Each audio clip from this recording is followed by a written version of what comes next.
और जंग का जो दायरा है अब खाड़ी देशों की तरफ फैल चुका है। ईरान ने अमेरिका के सहयोगी देशों में मौजूद सैन्य ठिकानों और दूतावासों को निशाना बनाना शुरू कर दिया।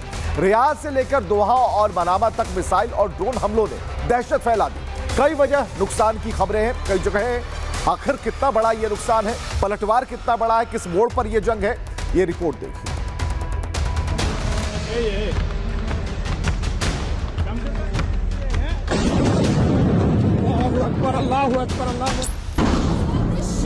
ईरान का वार, खाड़ी देशों में कोहराम। यूएई टू कतर, मिसाइलों का गदर। मध्य पूर्व जंग की आग में जल रहा है और अब ईरान का पलटवार सीधे अमेरिका के दोस्तों पर टूट पड़ा है। ईरान ने खाड़ी के उन देशों को निशाना बनाना शुरू कर दिया है जहां अमेरिकी सैन्य अड्डे मौजूद हैं। मिसाइलें, ड्रोन और लगातार हमले। ये तस्वीरें हैं रियाद में अमेरिकी दूतावास की, जहां ईरान ने 2 सशस्त्र ड्रोन से हमला किया। ब्लास्ट के बाद यूएस एम्बेसी में आग लग गई और आसमान में धुएं का गुबार छा गया। कतर की राजधानी दोहा में संदिग्ध ईरानी मिसाइलों को इंटरसेप्ट किया गया। मिसाइल डिफेंस सिस्टम ने कई खतरों को हवा में ही नष्ट कर दिया, लेकिन पूरे शहर में दहशत का माहौल बन गया। वहीं बहरीन में भी हालात तनावपूर्ण हैं। राजधानी मनामा के सलमान पोर्ट के पास एक समुद्री पोर्ट में आग लगने की तस्वीरें सामने आई। बता दें कि बहरीन में यूएस नेवी के 5वें फ्लीट का मुख्यालय है।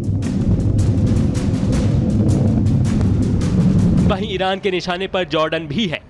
अमान स्थित अमेरिकी दूतावास ने सुरक्षा खतरे को देखते हुए अपने स्टाफ को अस्थायी रूप से हटा लिया है। सड़कों को बंद कर दिया गया है। पुलिस ने इलाके को घेर लिया है और आसपास रहने वाले लोगों को घरों के अंदर रहने की सलाह दी गई है। कुवैत में ईरान ने भीषण मिसाइल हमला किया और एक साथ कई मिसाइलों से अमेरिकी ठिकानों को खत्म कर दिया। खाड़ी का सुरक्षित ठिकाना माना जाने वाला दुबई भी अब पूरी तरह सुरक्षित नहीं रहा। वहां भी आसमान में हमले की आशंका ने एयर ट्रैफिक और आम जिंदगी को प्रभावित किया। अमेरिकी राष्ट्रपति डोनाल्ड ट्रंप पहले ही कह चुके हैं कि ऑपरेशन 4 से 5 हफ्ते तक चल सकता है और जरूरत पड़ी तो उससे भी ज्यादा। दूसरी तरफ तेहरान से साफ संदेश आया है कि बातचीत नहीं होगी। दरअसल अरब जगत के जो अमीर देश ईरान का निशाना बने हैं, वहां लंबे समय से अमेरिका के साथी हैं और इन देशों में कई यूएस मिलिट्री फैसिलिटी हैं। ऐसे में ईरान असल दुश्मन से ज्यादा उसके हिमायतियों पर गुस्सा है। मिसाइलों का यह खेल अब सीमाओं से बाहर निकल चुका है। अरब के शहरों में सायरन बज रहे हैं, दूतावास खाली हो रहे हैं और आम नागरिक बंकरों में शरण लेने को मजबूर है। सवाल यही है, क्या ये सिर्फ जवाबी हमला है या फिर पूरे खाड़ी क्षेत्र को युद्ध की आग में झोंकने की शुरुआत? Bureau report, Republic Bharat.